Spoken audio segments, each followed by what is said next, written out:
All right, just nice and straight. This one should be pretty easy. Oh no, what the heck? That disc never does that. It must be the wind. Stop it. Get some help.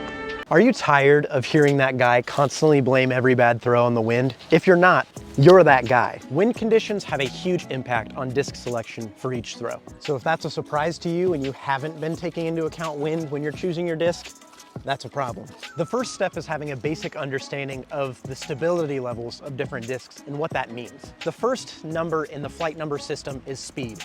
All three of these are 9 speeds, but all three of these discs fly completely differently. When thrown in a no wind environment, this Raptor will be significantly more stable than these other 2 discs.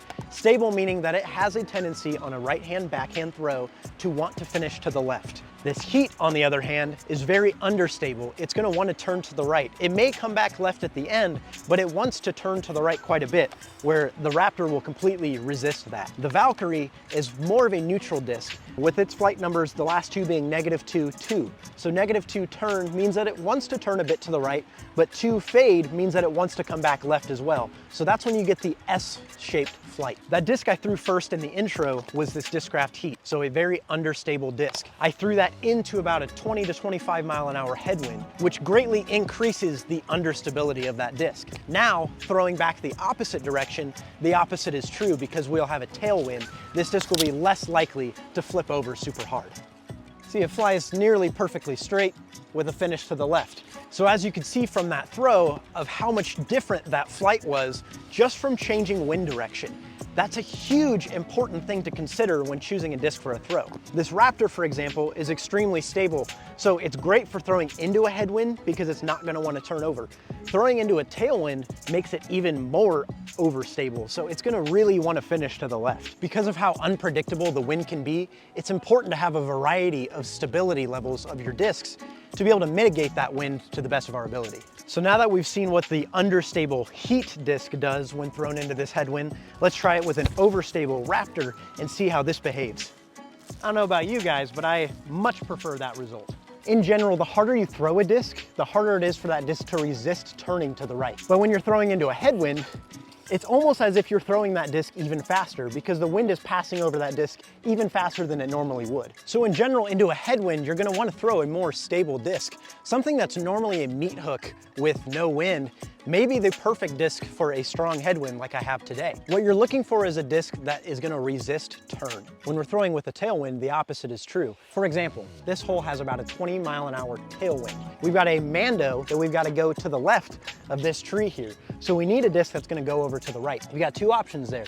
You've got a forehand that's gonna finish to the right, or you've got a backhand turnover shot. To execute a backhand turnover with a tailwind is gonna require an extremely understable disc because that disc is not gonna wanna turn with how much wind is blowing from behind. So in this instance, you still may want an overstable disc. You just may not need as overstable as what you would typically choose. Let's try the Honor on a forehand.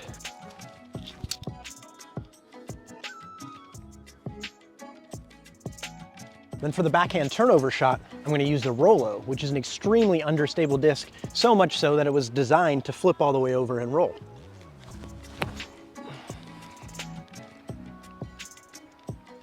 From my experience, a tailwind is harder to mitigate than a headwind. One big reason I find tailwinds so much harder to deal with is with that wind coming from behind your disc, it's pushing it down, significantly reducing the glide that that disc has.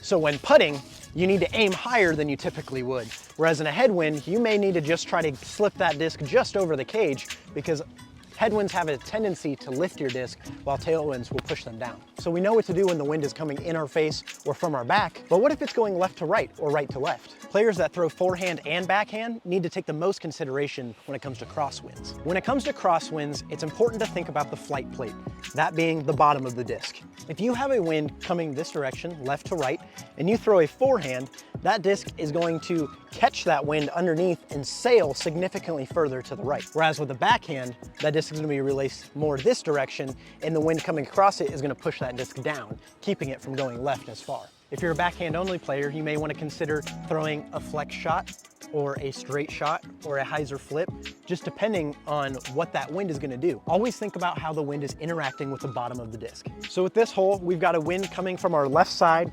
moving across the fairway to the right. In this situation, we do not want to end up in this left side over here where the trees are. So I don't mind if the disc actually gets pushed further to the right. So that opens up a couple options. I can either throw a forehand, which will allow that disc to get pushed to the right, but it may push a lot. But what I'm gonna opt for is a straight backhand with a disc that has some turn and some fade.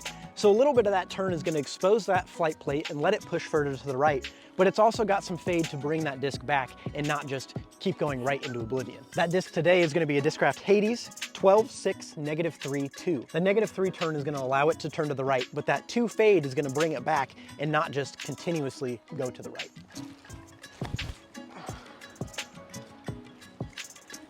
See how it turns a bit to the right, but it still comes back and doesn't end up pushing us to the left. Because it's very rare to have a wind that goes perfectly left to right or perfectly right to left, it's important to think about what headwinds do and what tailwinds do and kind of adapt those principles from each one, because a crosswind could be coming slightly from behind you, could be coming slightly into your face. And the wind that's on plane with your disc, coming straight at you or straight away from you, is gonna have the most effect on its flight. So again, we have a strong left to right wind here. Typically, I would take something overstable like a zone and throw it on a big hyzer and let it crash into the basket. With this wind though, doing so is gonna push that disc down and it may not make it far enough left to the basket before it gets forced out of the air. So instead, I'm gonna take something slightly less stable and give it a more direct line rather than giving it as much of a hyzer line. Because on the other side of things, I don't want to throw a forehand approach and expose that flight plate to the wind and allow it to just get pushed super far to the right. I'll show you an example of what happens when you do that.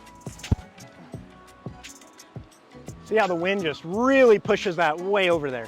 So instead, I'm gonna take this buzz that's a relatively newer buzz and it's a little bit more overstable and throw it on a lower line to keep it out of that wind and straighter towards the basket, because it's not gonna have as much finish as it normally would. Just like that. I mean, that thing did not go left or right at all, just dead straight. When you have 25-mile-an-hour wind ripping in your face, you'd much rather have this putt than this. Now we have the wind coming over our right shoulder, kind of as a diagonal across the fairway. We have to approach this completely different than any of the others. Throwing a big hyzer up and over the top is generally the best play here. We need to remember a couple things. For one, the higher up in the air we get that disc, the more effect the wind is gonna have on it. As that disc gets higher up in the air, on a hyzer, that bottom of the flight plate is gonna be exposed. So that wind is gonna come in right here and lift that thing and just send it for miles. So we wanna use that wind that's coming from behind us and from the right to help push that disc further, because we also have the tailwind that's kind of canceling that out a little bit and pushing the disc down. So we've got 300 feet. I'm gonna throw a big hyzer up and over these trees with an overstable disc. So with all that being said, I'm gonna want less stability on this throw because I'm gonna have no problem getting this disc to go left. The wind is already pushing it left. So we don't wanna throw the Raptor, which wants to finish left. We're gonna go with the Honor, which is still a stable disc, but less so that it's not gonna just crash over to the left. It's gonna wanna push forward for longer. See how the disc just flies to the left like crazy? If we threw the Raptor, it would be even further left. Let's try the Eagle. There it is. That's what we want, look at that. And then just push left.